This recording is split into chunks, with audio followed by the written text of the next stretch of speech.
Logic patterns. So, choose the figure that completes the pattern. Okay. So, kung makikita nyo, familiar di ba to? No? Minsan, nakikita to sa mga entrance exam. Before kayo mag pumasok sa UEP, di ba? May entrance exam. Ano? So, ito, common to. Kahit sa mga civil service, ano? Makikita din to na mga form of exams na logic pattern. So, for number 1, what do you observe, ano? So, the sketch is being built stage by stage. A new line is added in each stage and it never touches the last line added in the previous stage. Okay. So, dito, saan na yung pangsulat? So, dito, di ba, ito yung first step. To. So, kung ma-observe nyo, bawat sequence, nadadagdagan siya ng one line. Okay. So, yun yung na-observe natin una. Okay, next. So, sa bawat isang line na nadadagdag, hindi siya basta-basta ilalagay lang sa kung saan-saan. So, ano yung rule, no? So, magdadagdag ka one line, ano? So, for example, dito sa una. For example, ito yung last line mo, no? Sa next sequence, magdadagdag ka one line na hindi magta-touch dito sa last line mo. So, di ba ito yung last line mo? So, dapat magdagdag ka another line na hindi magta-touch dyan sa last line mo. So, pwede ba dito? Hindi, di ba? Kasi magta-touch dito sa last line. Pwede ba dito? Pwede ba dyan? Hindi rin. Pwede ba dyan? Hindi rin. Kasi magta-touch sa sa last line. So, pwede dito or pwede rin dito. So, okay lang yan kahit saan. Ano? So, napili niya is dito sa kabila. Kaya naging ganito. No?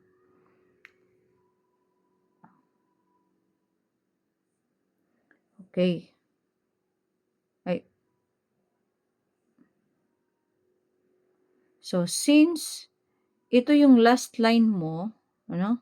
Since ito yung last line mo, saan ka dadagdag another line na hindi magta-touch dito sa last line, no? So, hindi pwede dito, hindi din pwede dito. So, dapat dito yung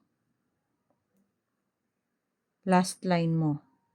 Kaya, naging ganito, ano? Next. So, kung ito yung last line mo,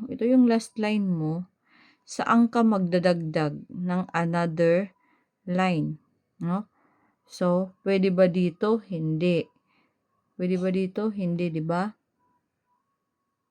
Pwede ba dito? Okay, pwede kasi hindi naman magta-touch sa last line. Kaya naging ganito, no? Next. So, pwede na natin dito ilagay, ano? Yung last na sequence or last na pattern. So, the answer is letter D. Okay. How about number 2? How about number 2? Okay, so each figure consists of 3 shapes, namely the external shape which is ito. External shape, yung labas na shape or yung pinakamalaki na shape. The middle shape, yung nasa gitna, Yung nasa gitna. And the inner shape, yung pinaka gitna na pinakamaliit, yung shaded part na shape. Notice that the external shape appears to be the middle shape of the next figure. No? Yung external shape daw appears to be the middle shape of the next figure. So kung makikita nyo, yung external shape, yung shape, so paano natin kukuha dito yung missing, So para hindi mahirap yung pagkuha ng missing na shape, isa-isahin natin. So una, kunin muna natin yung big shape, Wag anuhin.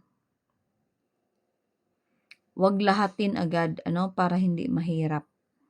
Okay. So yung big shape muna, yung big shape. So, kung makikita natin, ano yung pattern dito na makikita natin? Dito. So, kung mapapansin nyo, yung inner shape, pagdating dito sa next na shape, pumapasok siya. Napupunta siya sa middle shape. Yung inner shape o external shape, pumapasok. Yung external shape, pumapasok. So, kung pabaliktad naman yung gawin natin, para makuha natin yung big na shape, yung middle shape, lumaki. Yung middle shape, lumaki. Yung middle shape, lumaki. So, yung middle shape, palakihin natin dito. Yan. Tama? Next. So, kanina, yung nakita natin na pattern, yung external shape, so, meron na tayong dito.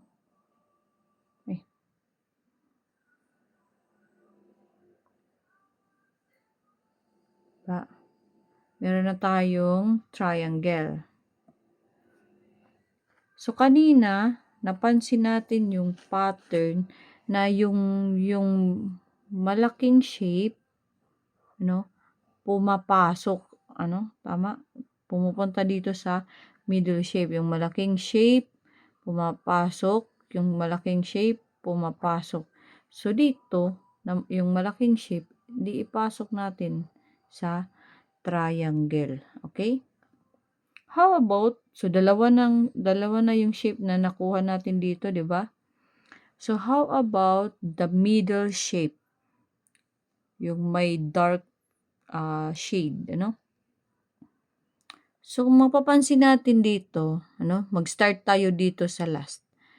Yung circle, itong circle, 2 steps backward, 1, 2, no. Yung, hindi pala middle shape. Yung external shape, mali. External shape, 2 steps backward, 1, 2, pumasok. Tama? Nandun na siya sa loob, naging inner shape na siya. And then, next, yung external shape na diamond, 2 steps backward, 1, 2, diamond. Nasaan na yung diamond? Yan. Pumasok siya. Yung diamond. So, sunod naman, para makuha na natin yung inner shape ng missing na sequence.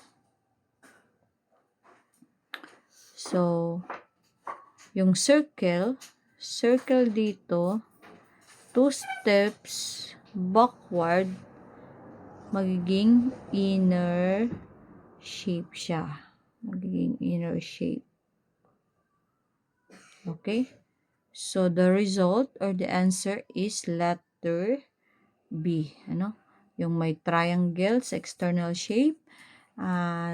Yung middle shape is the square and shaded circle yung inner shape.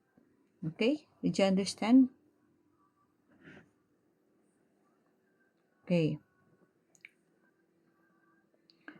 Okay, so let's proceed to number patterns. Find the next number in the sequence. So we have here the 3, 8, 13, 18, 23.